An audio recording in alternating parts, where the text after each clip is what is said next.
Stephanie and Vanessa, one of the things that you've taught us and emphasized is if we're going to meet young people where they are, it will not be enough to simply figure out the cultural form that they are enlivened by, and then hope that we can create relationship or connection to draw them into church. We won't really meet them where they are if we don't listen to them well and learn the hungers of the heart that are moving them in life, and maybe move them to Harry Potter or Beyonce or Black Panther. But how do you do that? How do you listen well, and what are the predicates to listening well and learning from? Well, I think that first of all, it has to be relational. So you have to earn trust and really build a long-term relationship, which is one of the benefits of church, right, is that you have time. I live with students in the dorms, and again, I have a full school year and then sometimes 4 years when they're on campus to really get to know students.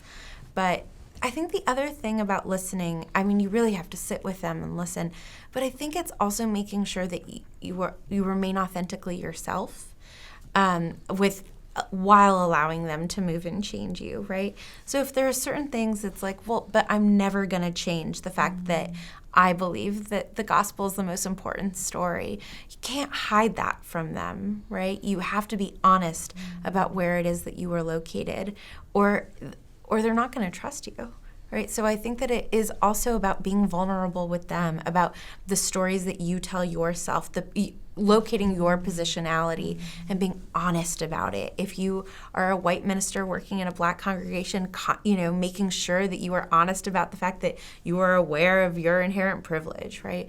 I think that locating it within yourself and being truly honest and vulnerable is a very important part. It like cleans your ears for listening, and it creates that trust. And I think the practice itself is one of the primary places where we can begin to hear the underlying yearning and hunger. I'm not sure any of us, adults or adolescents, have, when pressed, the language for our deepest, fiercest hopes and yearnings. The great thing about reading something together is it doesn't have to be focused on the adolescent. It doesn't have to be focused on us. It's focused, at least for a while, on the thing itself, on the text.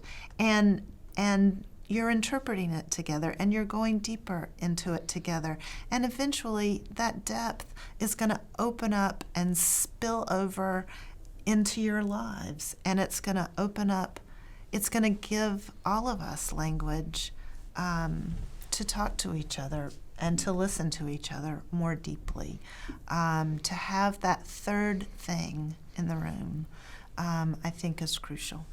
I had a student a few years ago who came to me sort of vaguely with existential angst, and I asked her to bring me a favorite text. And first of all, I was like, I'll read whatever you assign me. And I think that in and of itself meant a lot to her. I was like, you can give me a poem, you can give me a novel, I will read it. And she brought me, luckily, a Mary Oliver poem. And we sat and we talked about this Mary Oliver poem once a week for a month. And Wild Geese, and it's a beautiful poem. And I would just have her go through stanza by stanza and tell me what the lines meant and tell me what they meant to her. And it turns out that she was brokenhearted, right? And that came, but she didn't want to come to me and admit, she's, a self-identified feminist. She did not want to come to me and admit that she was having an existential crisis over a boy. And so, but we didn't have to talk about it. She didn't have to admit it. We just talked about it in terms of the poem. And I hope she's doing better. She stopped coming. So She's probably doing better. Either it didn't mean anything to her or it worked its magic on her, but it was the poem and the fact that we didn't have to talk about the breakup. We could talk about this metaphor instead. Yeah.